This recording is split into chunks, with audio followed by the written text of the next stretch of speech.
If you have an automobile auxiliary power outlet that no longer works or responds when you try to plug something in, I want to show you how to fix it. It's pretty easy for the most part.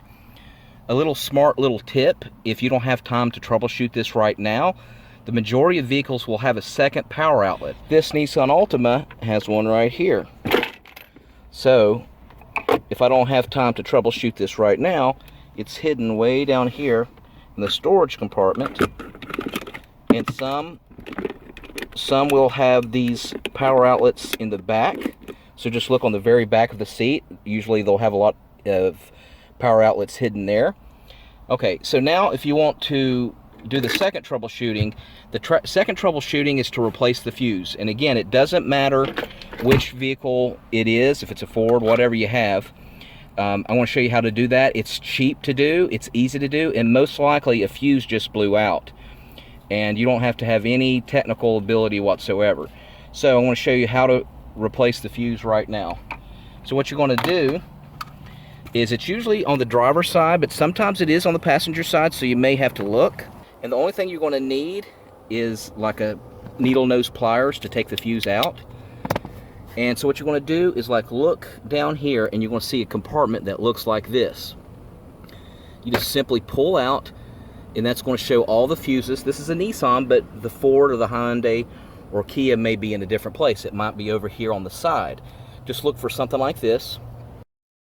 What it's going to do, immediately it'll have the instructions of where that specific fuse is. It'll usually have like a little arrow to say, hey, you need to hold it this way. So this arrow here on the very left here is telling me to point up. So there's two lines of fuses right here, if you can see. There's a top line and a bottom line, as you can see. The very lower line, if you can see real close, that these fuses are not vertical, they're horizontal on the very bottom. Those are spare fuses. So you can pull those out and use them. So if you have a blown fuse, you could remove the blown fuse and replace it with one of the horizontal.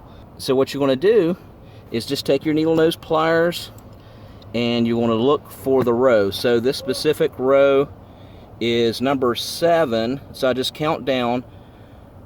It's on the top row, and as you can see there, number 7 is cigar lighter. So you have to count 1, 2, 3, 4, 5, 6, 7. So I'm going to look here and find the one, and it's a 20A wattage. So I'm going to go ahead and pull it out. So as you can see here, this is what the fuse looks like, and it is a 20. So you would need to replace it, the one that's blown, with the 20. Now I want you to physically examine it, because you can tell a blown fuse. It'll actually have like a look like a broken piece in there. It'll be brown or black.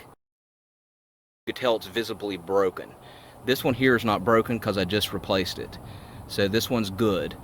And if it is blown, go ahead and look at your spare fuses there on the very bottom row that are horizontal. Those are for your use to replace a blown fuse. If not, you can get one at Ace Hardware, Lowe's, Home Depot. I think Walmart would even have them. They're super cheap. You know, $5 to $10. They usually gives you like 4 or 5 of them. Or you can go to Amazon and order them and get them the next day. I hope that helped. If for whatever reason your fuse is not blown, it's a good possibility that your power outlet is actually bad. So you would actually have to go to the dealership or mechanic to get it fixed. In my case, I wouldn't spend the money to do it. I'm just going to use the spare one here that's in the storage compartment. All right, I do appreciate you watching, and make sure you subscribe.